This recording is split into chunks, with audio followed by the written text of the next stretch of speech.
Coach, Kalani said this was going to be the last scrimmage of fall camp, wrapping up fall camp. What's your analysis of the offense as you now turn toward devoting your time to game prep?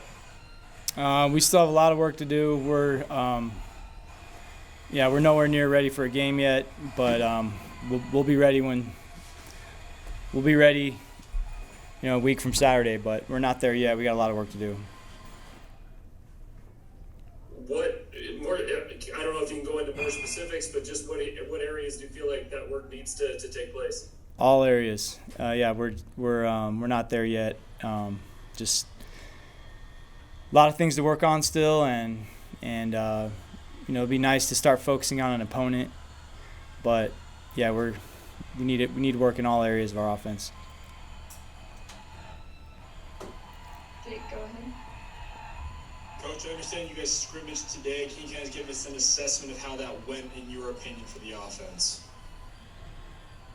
We did some good things. It was back and forth. Our scrimmages have been very even all along, and we weren't tackling to the ground today, so it's just hard to know a lot of plays. You're just estimating where the ball might be, the referees are, and that kind of thing. And so, and we held out some good players too. So it's it's not always a accurate representation maybe of where we might be, but I thought we did some good things. We did some other things not so well, things we got to work on, but we're making progress, and we're going to be good on offense.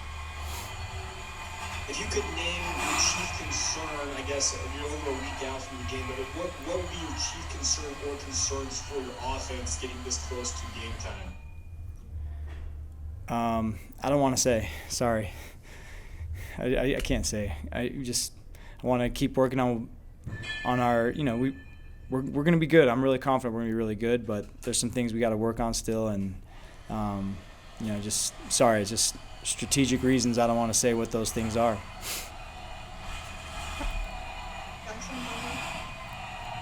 Hey, Coach, you mentioned players being held out of scrimmage today. We know Gunner, who've been out of scrimmages the past few times out. Was there anybody else new who was held out for scrimmage today?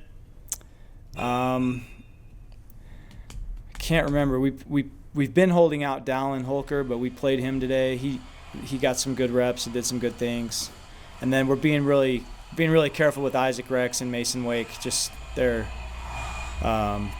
proven guys that have played a lot of football for us. So we're trying to get them just the right amount of work to stay sharp, but not overuse them, because they're both very physical players during the season and they get beat up. So trying to preserve their health and keep them sharp. And so those guys are playing a minimal role at times, smaller role than they'll play in the games. And let's see, I think that's it. We just played Chris Brooks just a little bit today, but for the most part, everyone's available and ready to go. We're trying to get a lot of work done and also be smart about getting to the season as healthy as we can. Jake, go ahead. Yeah, Aaron, I wanted to ask you about Chris Brooks. You brought him in as a grad transfer. How has he fit in? You've gone through spring ball with him now, and obviously gone through training camp here. How has he fit in, and where do you think he's excelled? Chris has been a great addition to our team since the day he got here. Very professional. He came here with a purpose in mind, learned our offense very quickly, as fast as I've ever seen anyone learn it. Guy's all business every day, practices the right way. He's a great teammate. He gives credit to other people, and he's a good player. I expect him to do a lot of good things for us this year. Are there any position groups or, position battles you still feel like need to be settled, or have you essentially set out your depth chart at this point? Yeah, there's a lot of battles, and they're ongoing. The O-line thing that might be a season-long thing, and there's some good players there that, no matter what we do, there's going to be a couple of good guys standing on the sideline and at times, and trying to figure out how or if we're going to rotate guys or just play the same five and all that stuff. There's a lot there to talk about, and that battle is ongoing, and it will be week to week. When you get named a starter at any position, it's not like you're declared the starter for 12 games. You got to produce, and the guy behind you is going to be pushing you. And so we have those battles at O-line, at receiver, at tight end, and I would say also at running back.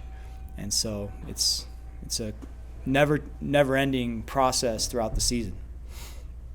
Philosophically, are you opposed to rotating offensive linemen in an average year, or are you okay with that if you have to do it? Not opposed to it at all. I've done it before, and I actually think there's a lot of merit to it if you have a good system for it, and all of our guys have played a lot together, so there's a lot of continuity there with the different lineups we've had in the past year or two. So there's a chance that we might do that, but I'm not opposed to it. But I like the competition, and I would love it if just 5 guys were clearly the best 5. But if there's 2 other guys or 1 other guy that are on that level, then we'll treat them like they're on that level and find a way to get them some playing time.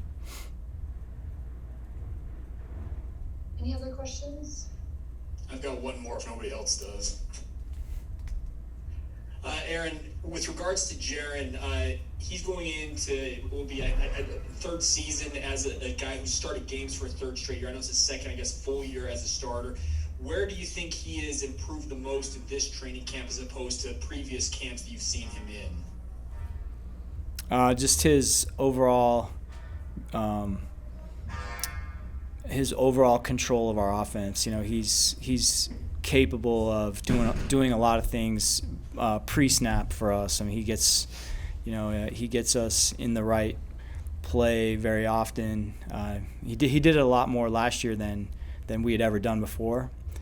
We did more audibles a year ago than we've ever done, and he gets us in the right plays. And last year, I mean, never said much about this, but like the Utah game last year, that was his 2nd start, and he was checking a lot of plays in that game, changing a lot of plays, getting us into the right run plays. He does a lot of things at the line of scrimmage for us that give us a chance for success. So we don't always have to call the perfect play because Jaron can get us in it. And I would say that's the area he's improved the most. But he's improved in all areas and still got work to do. We'll do your last question for Jared. I'll start with a silly one, Aaron. Can you put together a 8 lineman package and maybe have Freeland a quarterback just for the fun of it? Nah. But Connor pays a better thrower than him anyway. Oh, okay. Yeah. Okay. Well, yeah, let's put Connor at quarterback. That'd be fun to see anyway.